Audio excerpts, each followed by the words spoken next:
प्रभु राम की नगरी से प्रार्थना कर रहा हूं।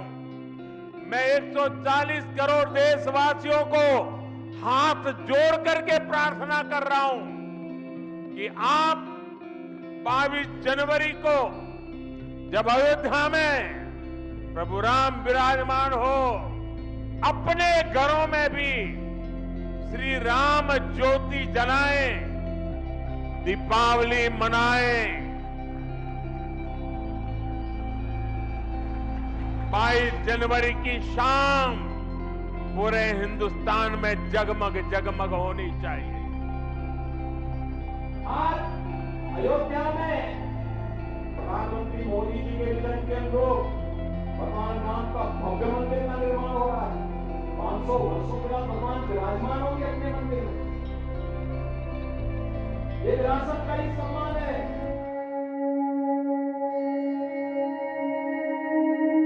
दोस्तों, राम मंदिर के लिए प्राण प्रतिष्ठा की तैयारियां जोर शोर से चल रही हैं और पूरा देश एक तरीके से राम में हो गया है। राम मंदिर निर्माण के लिए करीब 550 साल से जो संघर्ष चल रहा था, अब वो खत्म होने वाला है। देश एक तरीके से राम में है और आज अपनी इस वीडियो में हम आपको राम मंदिर से जुड़ी तमाम वो जानकारी देंगे जो आपको एक जगह पर नहीं मिल रही होंगी। इस वीडियो में सबसे पहले हम आपको 22 जनवरी को होने वाले कार्यक्रम के बारे में बताएंगे। उसके बाद कौन कौन कार्यक्रम में आ सकता है इसकी जानकारी देंगे। इसके अलावा पीएम मोदी का उस दिन का कार्यक्रम कैसा रहेगा ये जानकारी देंगे। वीडियो के दूसरे हिस्से में हम आपको मंदिर के बारे में जानकारी देंगे कि वो कैसा है, कितने कमरे हैं और उसके आसपास क्या सुविधाएं हैं और देखने लायक चीजें क्या हैं। इसके अलावा राम मंदिर को लेकर जो सियासत चल रही है उस पर भी एक नजर डालेंगे। सबसे पहले जानते हैं भगवान श्री राम के प्राण प्रतिष्ठा के बारे में। 22 जनवरी दोपहर 12:29 और 8 सेकंड से 12:30 और 32 सेकंड तक का समय प्राण प्रतिष्ठा के लिए शुभ बताया गया है, यानी 84 सेकंड ही अति शुभ समय माना गया है। 22 जनवरी को कर्म द्वादशी भी है, जिसे भगवान विष्णु को समर्पित माना जाता है। मान्यताओं के मुताबिक इस दिन भगवान विष्णु ने कछुए का अवतार लिया था।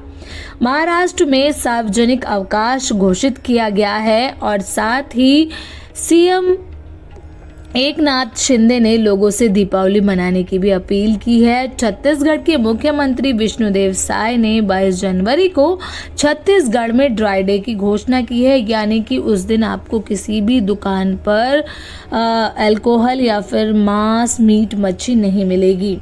22 जनवरी को भगवान राम की नगरी अयोध्या में भगवान राम लला अपने जन्म स्थान यानी मंदिर के गर्भगृह में विराजमान होंगे। राम मंदिर प्राण प्रतिष्ठा कार्यक्रम के लिए जोर शोर से तैयारियां चल रही हैं। राम मंदिर में काशी से पूजन सामग्री भी पहुंच चुकी है।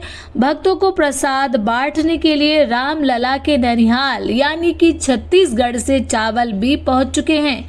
इसी के साथ ही देश भर के तमाम राज्यों से अलग अलग सामग्री पहुंचने का जो सिलसिला है वो लगातार जारी है। 22 जनवरी को होने वाले इस भव्य कार्यक्रम में शामिल होने के लिए पीएम मोदी भी अयोध्या पहुंचेंगे और साथ ही वो इस दिन उपवास भी रखेंगे और साथ ही साथ प्राण प्रतिष्ठा की सभी प्रक्रिया पूरी करेंगे। पीएम मोदी ने इस दिन देश भर के लोगों से दीपावली मनाने की अपील की है। साथियों, ये ऐतिहासिक क्षण बहुत भाग्य से हम सभी के जीवन में आया है। हमें देश के लिए नव संकल्प लेना है, खुद को नई ऊर्जा से भरना है। इसके लिए 22 जनवरी को आप सभी अपने घरों में, मैं पूरे देश के 140 करोड़ देशवासियों को अयोध्या की इस पवित्र भूमि से प्रार्थना कर रहा हूं। अयोध्या की प्रभु राम की नगरी से प्रार्थना कर रहा हूं।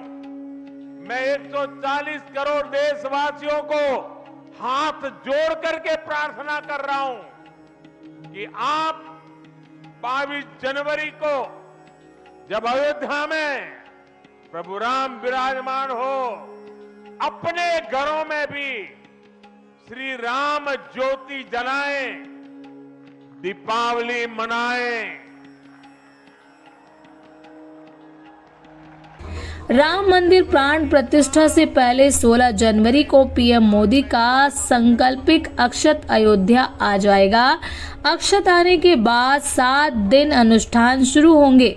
चारों वेदों की सभी शाखाओं का पारायण और यज्ञ जारी है और 15 जनवरी तक वैदिक विधि विद्वान के द्वारा यज्ञ किया जा रहा है। माना जा रहा है कि पीएम मोदी सरयू में स्नान कर सकते हैं, क्योंकि प्राण प्रतिष्ठा के कार्यक्रम में यजमान के लिए पवित्र नदियों में स्नान करना जरूरी माना जाता है।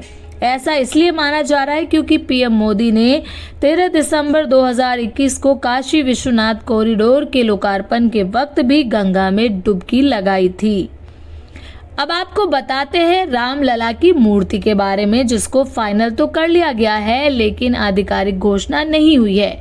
ऐसी जानकारी है कि गुप्त मतदान के जरिए राम मंदिर के लिए नई मूर्ति का चयन कर लिया गया है। ये मूर्ति देश के फेमस मूर्तिकार अरुण योगीराज के जरिए बनाई गई है। दरअसल भगवान राम की 3 मूर्तियों को तराशने का काम किया गया, जिसमें से एक को चुना गया है। केंद्रीय मंत्री प्रहलाद जोशी ने एक्स पर इसकी जानकारी दी थी। हालांकि ट्रस्ट की तरफ से अभी तक कोई आधिकारिक जानकारी नहीं दी गई है। ट्रस्ट कार्यालय के प्रभारी प्रकाश गुप्ता का कहना है कि ट्रस्ट जो भी फैसला लेगा उसे सही समय पर सार्वजनिक किया जाएगा। जिस भी प्रतिमा को गर्भगृह में स्थापित किया जाएगा उसे 22 जनवरी को प्रधानमंत्री नरेंद्र मोदी की मौजूदगी में एक समारोह में प्राण प्रतिष्ठित किया जाएगा। मंदिर के निर्माण का पहला चरण पूरा हो चुका है। राम मंदिर में पूर्व की ओर से एंट्री होगी और दक्षिण की तरफ से निकलने का रास्ता होगा। मंदिर का ढांचा कुल मिलाकर 3 मंजिल का है। मुख्य मंदिर तक पहुंचने के लिए भक्तों को 32 सीढ़ियां चढ़नी होंगी। मंदिर परिसर 380 फुट लंबा है, 250 फुट चौड़ा है और 161 फुट ऊंचा होगा। मंदिर की हर एक मंजिल 20 फुट ऊंची होगी और इसमें कुल 392 खंबे होंगे, 44 द्वार होंगे, 18 दरवाजे होंगे, जिनमें से 14 सोने के जड़े हैं।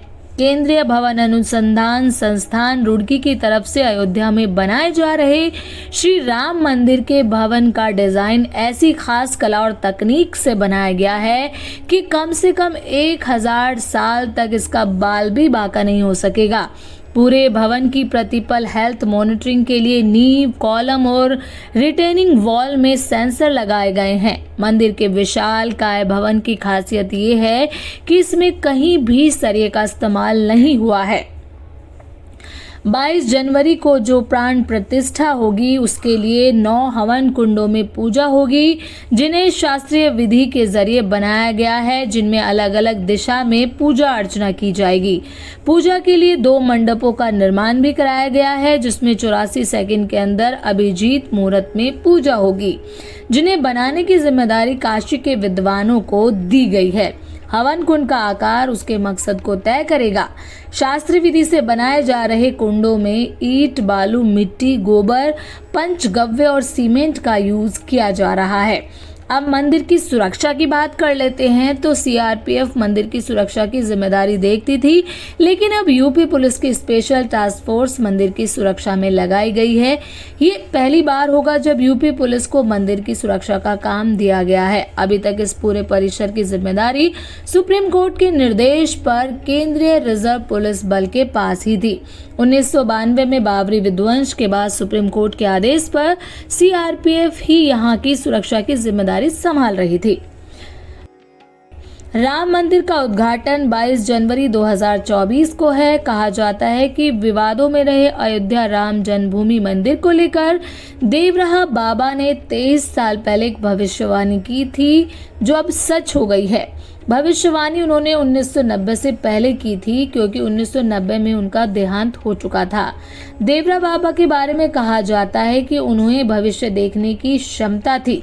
बाबा लोगों और जानवर के मन की बातों को जानने में माहिर थे। कुछ लोगों का मानना है कि बाबा 250 साल जिए तो कुछ का मानना है कि 500 साल की उम्र में उनका निधन हुआ। जवाहरलाल नेहरू, लाल बहादुर शास्त्री, इंदिरा गांधी, राजेंद्र प्रसाद, महामना मदन मोहन मालवीय जैसे नामचीन व्यक्ति देवरा बाबा के भक्त माने जाते हैं। तो राम मंदिर पर सुप्रीम कोर्ट का फैसला 9 नवंबर 2019 को आया। इस फैसले का सभी वर्गों ने स्वागत किया था। सर्वसम्मति से साल 2024 में राम मंदिर भव्य रूप ले रहा है। एक इंटरव्यू में कही गई देवराहा बाबा की ये बात अब सच साबित हो रही है।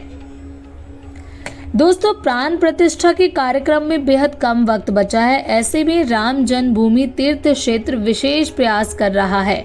ट्रस्ट के लोगों से जुड़ रहे हैं और उन्हें आमंत्रित करने के लिए अक्षत के साथ न्योता लेकर उनके घर पहुंच रहे हैं। आइए अब आपको कुछ खास लोगों के बारे में बताते हैं जो इस कार्यक्रम में पहुंचेंगे। इस कार्यक्रम के लिए पीएम मोदी के अलावा हजारों साधु संत, भारत के राजनीतिक, फिल्म उद्योग समेत अलग अलग क्षेत्र के दिग्गज लोगों को निमंत्रण भेजा गया है। बीजेपी नेता अर्जुन मूर्ति समेत आरएसएस के पदाधिकारियों ने अभिनेता रजनीकांत को उनके घर जाकर अयोध्या में होने वाले प्राण प्रतिष्ठा कार्यक्रम में शामिल होने के लिए निमंत्रण पत्र सौंपा। अयोध्या में 22 जनवरी को होने वाले प्राण प्रतिष्ठा कार्यक्रम के लिए रजनीकांत के अलावा अमिताभ बच्चन, माधुरी दीक्षित, अनुपम खेर, अक्षय कुमार और निर्देशक राजकुमार हिरानी, संजय लीला भंसाली, रोहित शेट्टी, चिरंजीवी, मोहनलाल, धनुष और ऋषभ शेट्टी आदि को भी आमंत्रण भेजा गया है। बता दें कि प्राण प्रतिष्ठा में पीएम मोदी मुख्य अतिथि होंगे। इसके अलावा सोनिया गांधी, मल्लिकार्जुन खड़गे और अधीर रंजन चौधरी को भी न्योता भेजा गया है। 22 जनवरी को आमंत्रित किए गए मेहमानों को ही प्राण प्रतिष्ठा में शामिल होने का मौका मिलेगा, लेकिन उसके बाद श्रद्धालुओं को दर्शन की इजाजत होगी। ऐसे में जो लोग अयोध्या में श्री राम लला के दर्शन के लिए आ रहे हैं वो राम मंदिर के अलावा यहाँ कई पर्यटन स्थलों की सैर कर सकते हैं। राम मंदिर के अलावा अयोध्या में घूमने के लिए बहुत सारी जगह हैं। इसके अलावा राम मंदिर पर जो सियासत चल रही है वो सबके सामने है। MIM प्रमुख ओवैसी से लेकर जितने भी विरोधी दल हैं वो राम मंदिर को लेकर कुछ बयानबाजी कर रहे हैं। बीजेपी पर वोट बैंक के लिए सियासत करने का आरोप लगा रहे हैं। बीजेपी विपक्ष पर आरोप लगा रही है। इसके अलावा ये जो राजनीति है वो लगातार जारी है, लेकिन इस बीच सबसे अच्छी बात ये है कि लंबे वर्षों से जो इंतज़ार किया जा रहा था वो कंप्लीट होने वाला है। तो दोस्तों, 22 जनवरी के बाद आम आदमी भी भगवान राम के दर्शन कर सकता है। उम्मीद करते हैं आपको हमारी ये दी गई जानकारी बेहद अच्छी लगी होगी। अगर अच्छी लगी है तो प्लीज़ कमेंट करिए और कमेंट करके बताइए कि आप और किस बारे में जानकारी चाहते हैं राम मंदिर को लेकर। अगर वीडियो पसंद आए तो प्लीज़ लाइक करें, शेयर करें, चैनल पर नए हैं तो सब्सक्राइब करें। तो मिलते हैं नेक्स्ट वीडियो में, तब तक के लिए बाय बाय।